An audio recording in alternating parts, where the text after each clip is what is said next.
From the maiden ranks, we go to the handicaps, and the fourth race is a lowly rated 63 handicap for fillies and mares.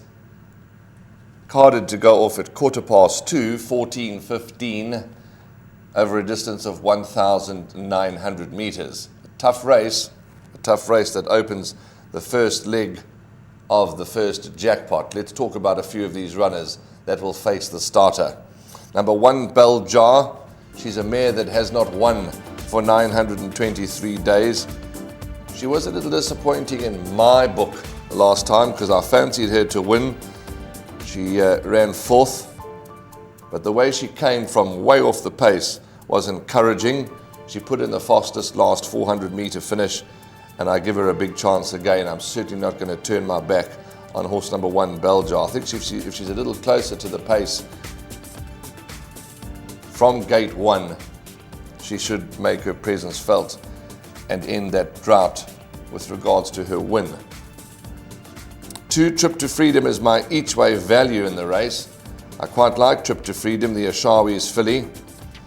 Last time out, ran in the same race that was won by In Jest, where Bell Jar ran 4th.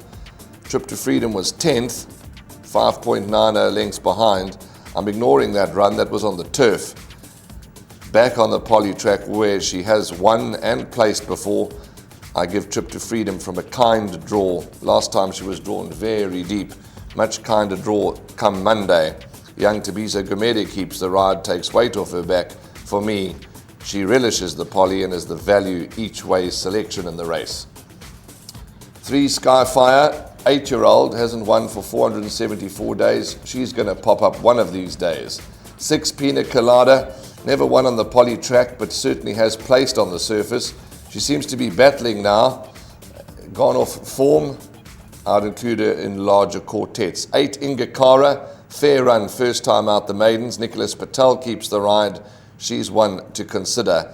And lastly, for me, number 10, Santa Vittoria, 6-year-old mare, hasn't won for 949 days, but she's consistent. She's always in the money. She does have a deep draw to contend with. She's raced 3 times on the poly track and recorded 3 places on all those occasions. So she's going to win her race soon. Is she a betting proposition? Is she a good thing? Is she a banker? In my opinion, no. I'm certainly not saying she can't win. She's itching to win, and she's making big threats at winning. Healthy respect for number 10, Santa Vittoria. But a tricky race. For me, I quite like 1, Bell Jar, but the value for me comes in the form of number 2 as an each-way selection, Trip to Freedom.